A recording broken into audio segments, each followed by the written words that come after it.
19h45, la barrière Info Soir. Messieurs, dames, bonsoir et bienvenue à cette nouvelle session d'information du lundi 18 mars 2024. La présence de bases militaires américaines au Niger s'est effectuée sans aucune base légale, raison pour laquelle le CNSP a dénoncé ces accords militaires avec les États-Unis d'Amérique. Issoufou Mamadou et Bazoum Mohamed, respectivement président de la République et ministre des Affaires étrangères, ont accordé l'autorisation aux Américains de s'implanter au Niger. Pour l'analyse, Buntou Diallo, ces personnalités doivent être jugées pour haute trahison.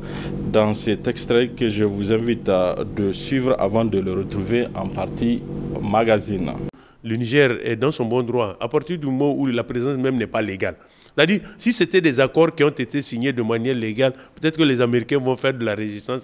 C'est pourquoi, justement, quand vous voulez vous installer dans un pays, il faut vous assurer de toutes les garanties possibles. Ne fonctionnez pas uniquement sur la base de relations personnelles. Parce que ce qu'on constate, c'est que cet accord-là, 2 semaines auparavant, le ministre des Affaires étrangères écrit à l'ambassadeur des États-Unis pour lui dire que le Niger ne peut pas accepter l'accord en sa forme et en son fond, parce que cela va à l'encontre des intérêts du Niger. Le même accord et le même ministre, 2 semaines après, écrit pour dire que le Niger marque ça. Ça veut dire, entre-temps, il y a eu quelque chose qui s'est passé, et ce quelque chose qui s'est passé là, seule une enquête, en tout cas criminelle ou une enquête policière, va déterminer ce qui s'est passé. Est-ce que le Niger a été menacé? Est-ce que le Niger, les protagonistes ont perçu de l'argent dans le cadre de cet accord-là pour en tout cas permettre l'installation de manière illégale des Américains? Tout cela, en tout cas, de mon point de vue, mène à ce que nous pouvons qualifier d'une haute trahison, parce qu'il s'agit ici d'éluder une bonne partie, en tout cas, de la souveraineté de notre pays sur une portion. Donc, l'accord a été signé par Bazoum, qui était ministre des Affaires étrangères. Sûrement, celui qui lui a insufflé la signature, c'est Issoufou. Maintenant, je pense que le CNSP ne peut pas rester les bras croisés et dire que bon, ça va aller. Il faut nécessairement qu'il y ait une commission, une enquête. Cette enquête va déterminer la responsabilité de chacun. Moi, je me dis qu'en tout cas, il faut qu'on dégage les responsabilités, parce qu'il s'agit ici d'abîmer l'image du Niger. Il s'agit ici d'éluder une partie de la souveraineté du Niger sur une portion de notre territoire national. Déjà, Bazoum, il est mis en accusation dans le cadre d'une déstabilisation de l'État, dans le cadre d'une atteinte à la sûreté de l'État. Mais Issoufou, ça m'étonnerait qu'ayant un Parlement, qu'on ne transmette pas le document, en tout cas l'accord, au Parlement pour qu'il en débatte. Je vois mal comment un simple ministre des Affaires étrangères peut prendre celui de signer ce genre d'accord-là qui engage la souveraineté du pays sans des instructions du président de la République. Maintenant, surtout que par chance, les deux ne s'entendent pas, sûrement que quand on va les interroger, la vérité va sortir. Restons dans le même chapitre pour cette fois-ci, recueillir les avis de quelques concitoyens relativement à la fin des accords militaires du Niger avec les États-Unis. Une décision qui est favorablement accueillie par nombreux citadins. On les écoute. J'ai trouvé ça juste et intéressant d'avoir eu la pensée de sa souveraineté. Tout d'abord, un pays qui n'est pas souverain, on ne peut pas l'appeler un pays. Et il y a une question souvent que on se pose la question, pourquoi ces armées sont dans nos pays? Qu'est-ce qu'ils cherchent? Qu'est-ce qu'ils veulent? Est-ce que nos armées sont là-bas? Est-ce que nous avons des intérêts jusqu'à ce que nous pouvons amener nos armées jusqu'à dans leur pays? Mais non. Je trouve que c'est une bonne idée, une bonne stratégie de prendre notre souveraineté en main et de la conduire à bon port. Je trouve que le président Tiani même, il a trop traîné. Moi, dès le lendemain de ma prise du pouvoir, je les fous tous dehors. Donc nous le soutenons pour ça et nous l'encourageons beaucoup et nous sommes avec eux et que la décision, elle est très bonne. Et ce n'est pas surprenant si aujourd'hui on est décidé de partir de la souveraineté totale. Donc cela veut dire quoi? Cela veut dire qu'il faut revoir notre cachet, il faut revoir le passé, il faut tout reprendre à zéro. comme je l'ai dit, en 2013, nous le savons, il y a eu une traîtrise entre le ministre de la Coopération d'antan avec les États-Unis. Bon, chose que je ne peux pas peut-être avoir en tête tout de suite ici, mais je dis que ça, c'est une bonne chose. Parce que le Niger a trop souffert donc, par le biais de certains de ses fils, d'ailleurs, soi-disant, qui signent des accords ou des traités flous. Donc aujourd'hui, le CNSP, nous pensons qu'il est dans la droite ligne des peuples nigériens, de l'attente des peuples nigériens sur la dénonciation de tout ce qui n'est pas bon pour le peuple. Et nous trouvons satisfaction totale avec le communiqué d'hier. Moi, j'étais satisfait à 100%. Tout d'abord, il faut comprendre que nous sommes dans une nouvelle ère de prise de conscience. Donc, après la France, comme vous l'avez constaté, maintenant c'est les États-Unis. Il faut comprendre qu'il faut que sur le plan international, que les gens sachent que le Niger est un pays indépendant. On est libre de nos choix.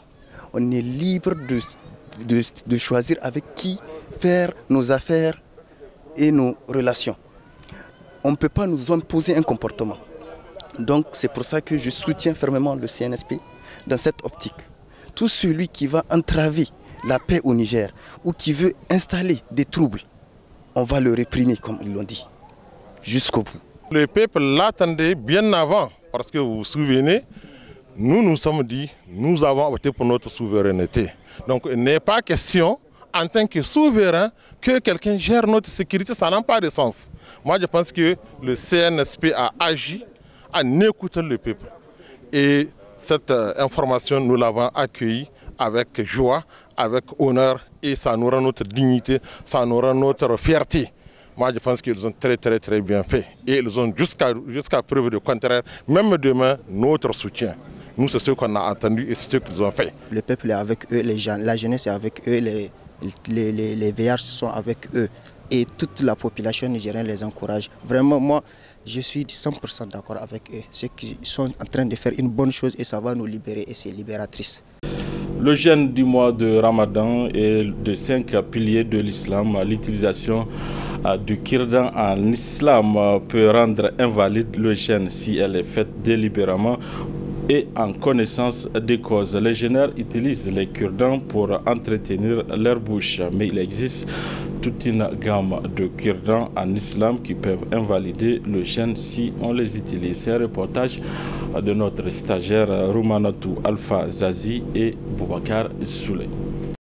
Le jeûne du mois de Ramadan est l'un des 5 piliers de l'islam et il représente un acte de dévotion et de piété important pour les musulmans. Pendant ce mois sacré, les croyants s'abstiennent de manger et de boire de la levée au coucher du soleil. Cependant, il y a des situations dans lesquelles où les jeûnes peuvent être invalidés en posant certains actes déconseillés.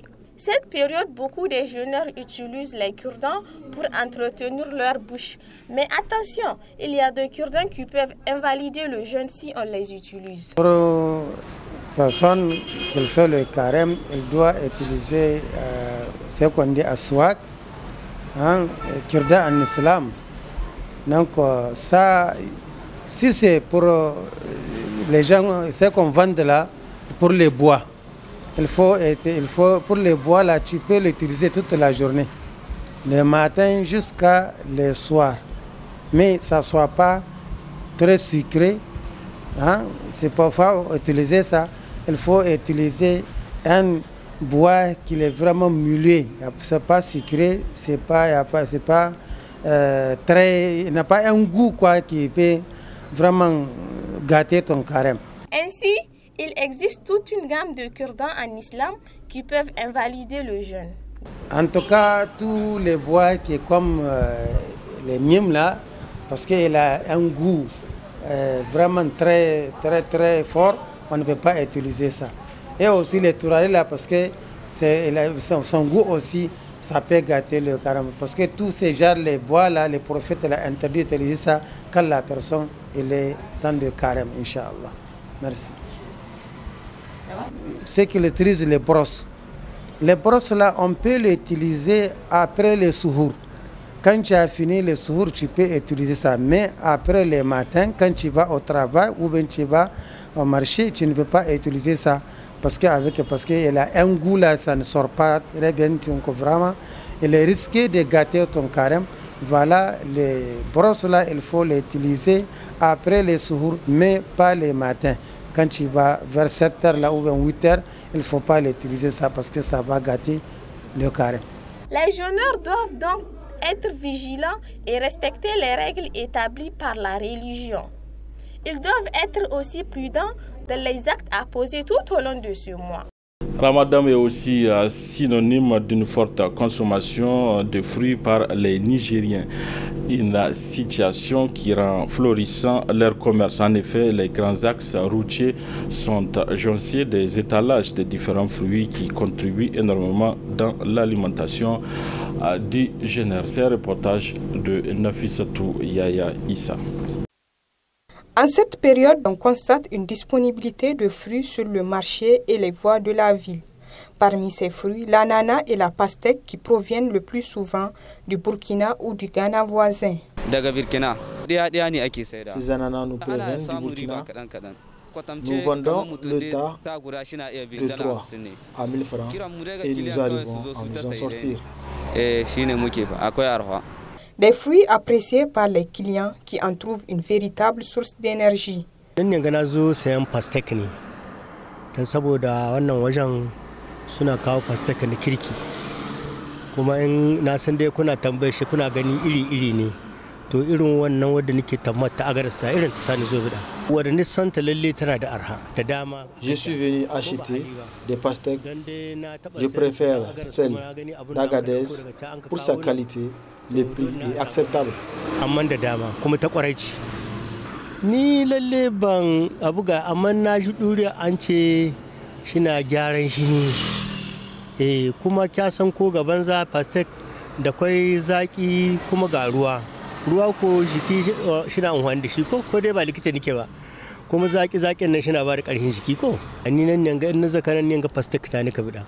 Riches en vitamines, minéraux et antioxydants, les fruits sont indispensables pour préserver l'organisme et réduire les risques de cancer.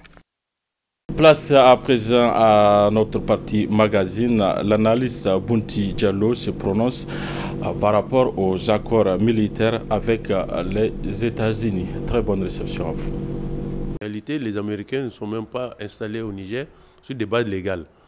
C'est sur la base d'une note verbale que, échangée entre le ministère des Affaires étrangères de l'époque et l'ambassade des États-Unis, que accord a été donné donc pour que le personnel militaire et civil, en tout cas de l'Amérique, puisse s'installer chez nous à travers 2 bases, une base à Niamey et une base à Agadez. Et dans les accords, si vous avez vu un peu les détails, c'est que les Américains n'ont que des droits, ils n'ont pas de devoirs. Même en cas d'accident, en cas de tuerie, ils ne sont pas soumis aux lois nigériennes. Et donc même les taxes que devraient payer leurs avions, c'est au Niger donc de les assumer. Moi, je me dis que ce n'est plus un accord, c'est un dictat. C'est comme si les Américains étaient un territoire conquis. Donc, le fait que le CNSP dénonce ces pseudo-accords-là, c'est justement parce que le CNSP, moi, de mon point de vue, est dans la nouvelle ligne tracée par le peuple nigérien, à savoir recouvrer sa souveraineté, défendre coûte que coûte son partenariat multiple, en tout cas, en fonction des intérêts du pays. Donc moi, je me dis que sincèrement, le CNSP ne pouvait aller que dans ce sens-là. Sur le plan militaire, déjà les Américains ont dit que leurs bases n'ont pas vocation à participer aux côtés de nos forces armées dans les combats. Donc ça veut dire que éventuellement peut-être nous donner le renseignement, et même là, apparemment selon le communiqué du CNSP, tel n'est pas le cas. C'est-à-dire, moi j'ai compris un peu que les Américains se sont installés chez nous pour surveiller les pays limitrophes, mais pas pour nous aider concrètement à lutter contre le terrorisme. Donc dans ces conditions-là, il suffit d'un premier incident pour que leur présence soit considérée comme caduque. Et le premier incident, c'est que la sous-secrétaire d'État qui est venue, Moli, est venue ici avec un certain nombre de griefs. D'abord, elle veut un calendrier de retour à l'ordre constitutionnel rapidement, ce qui n'est pas possible. Elle veut que le Niger ne multiplie pas ses partenariats avec la Russie et l'Iran, elle accuse le Niger d'avoir signé un accord secret de fourniture d'uranium à l'Iran, ce qui n'est pas vrai. L'uranium du Niger, jusqu'à preuve du contraire, est encore contrôlé par la France. Donc ce n'est pas possible. En réalité, les gens sont en train de chercher un motif pour justifier éventuellement une déstabilisation du pays, mais ça m'étonnerait que les États-Unis puissent aller jusqu'à vouloir nous attaquer, parce qu'ils savent que dans tous les cas, aujourd'hui, ils ne sont pas dans une bonne posture en Afrique. Vous voyez ce qui se passe au Yémen. Ils sont en très grande difficulté au Yémen, malgré l'armada qui y est. Les Houthis, chaque jour que Dieu fait, leur mènent la guerre. Ils savent qu'au niveau de la sous-région, ils ne sont pas forcément les bienvenus dans tous les pays. Et donc, moi, je me dis que forcément, ils vont tout faire pour quitter le Niger dans les plus brefs délais. Mais maintenant, ce qui se passe, c'est que comme ce sont des gens pragmatiques, ils vont sûrement prendre en compte les déshydratats ou en tout cas les greffes qui ont été présentées contre eux et essayer sûrement de revenir massivement au Niger à travers une aide bilatérale ou en tout cas une aide bilatérale en soutien militaire ou en soutien économique. Moi, je pense que c'est l'une des deux voies qu'ils vont, ou choisir les deux voies. Mais ça m'étonnerait que, en tout cas, ils puissent chercher à faire voter une résolution au niveau des Nations Unies pour permettre une attaque contre le Niger. Moi, ça m'étonne. Le Niger est dans son bon droit à partir du moment où la présence même n'est pas légale. C'est-à-dire, si c'était des accords qui ont été signés de manière légale, peut-être que les Américains vont faire de la résistance. C'est pourquoi, justement, quand vous voulez vous installer dans un pays, il faut vous assurer de toutes les garanties possibles. Ne fonctionnez pas uniquement sur la base de relations personnelles. Parce que ce qu'on constate, c'est que cet accord-là, 2 semaines auparavant, le ministre des Affaires étrangères écrit à l'ambassadeur des États-Unis pour lui dire que le Niger ne peut pas accepter l'accord en sa forme et en son fond, parce que cela va à l'encontre des intérêts du Niger. Le même accord et le même ministre, 2 semaines après, écrit pour dire que le Niger marque ça. Ça veut dire, entre-temps, il y a eu quelque chose qui s'est passé, et ce quelque chose qui s'est passé là, seule une enquête, en tout cas criminelle ou une enquête policière, va déterminer ce qui s'est passé. Est-ce que le Niger a été menacé? Est-ce que le Niger, les protagonistes ont perçu de l'argent dans le cadre de cet accord-là pour en tout cas permettre l'installation de manière illégale des Américains? Tout cela, en tout cas, de mon point de vue, mène à ce que nous pouvons qualifier d'une haute trahison, parce qu'il s'agit ici d'éluder une bonne partie, en tout cas, de la souveraineté de notre pays sur une portion. Donc, l'accord a été signé par Bazoum, qui était ministre des Affaires étrangères. Sûrement, celui qui lui a insufflé la signature, c'est Issoufou. Maintenant, je pense que le CNSP ne peut pas rester les bras croisés et dire que bon, ça va aller, il faut nécessairement qu'il y ait une commission, une enquête. Cette enquête va déterminer la responsabilité de chacun. Moi, je me dis qu'en tout cas, il faut qu'on dégage les responsabilités, parce qu'il s'agit ici d'abîmer l'image du Niger. Il s'agit ici d'éluder une partie de la souveraineté du Niger sur une portion de notre territoire national. J'ai dit déjà, Bazoum, il est mis en accusation dans le cadre d'une déstabilisation de l'État, dans le cadre d'une atteinte à la sûreté de l'État. Mais il souffre. Ça m'étonnerait qu'il y ait un Parlement, qu'on ne transmette pas le document, en tout cas l'accord, au Parlement pour qu'il en débatte. Je vois mal comment un simple ministre des Affaires étrangères peut prendre celui de signer ce genre d'accord-là qui engage la souveraineté du pays sans des instructions du président de la République. Maintenant, surtout que par chance, les deux ne s'entendent pas, sûrement que quand on va les interroger, la vérité va sortir. Navré que les choses se passent ainsi. C'est-à-dire que les Américains n'auraient pas dû se mettre dans cette posture de menacer ou d'inventer des histoires sur le Niger. Nous avons des relations qui datent de plus de 65 ans. Donc c'est vraiment deux pays amis, si on peut, même si eux ils considèrent que du point de vue diplomatique, ils n'ont pas d'amis. Nous considérons que ce sont deux pays partenaires. Et donc, 2 pays partenaires qui, normalement, devraient cheminer ensemble dans le cadre de la lutte antiterroriste. Et même dans le cadre des relations diplomatiques normales. Mais il s'est trouvé que les Américains, mus par une certaine condescendance, ont considéré qu'ils peuvent imposer un dictat au Niger à un moment où, justement, il y a une conscience nationale qui est en train de naître. Il y a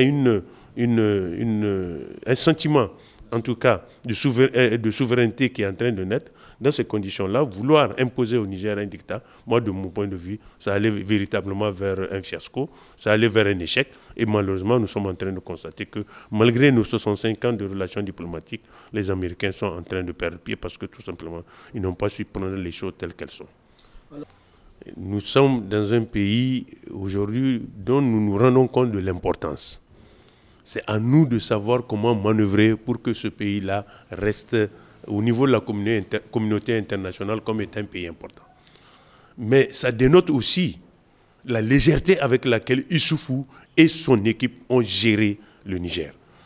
Aller signer des accords aussi rocambolesques que ceux avec les Américains, moi je me dis qu'un pays normal ne doit pas le faire. Sincèrement, je n'ai rien contre Issoufou, mais je pense que là, nous sommes dans le cadre de la haute trahison. En tout cas, d'éléments poussant vers la haute trahison. Il va falloir que Issoufou rende compte par rapport à la gestion de ce dossier-là. Moi, de mon point de vue, le CNSP ne peut pas le laisser sans enquête.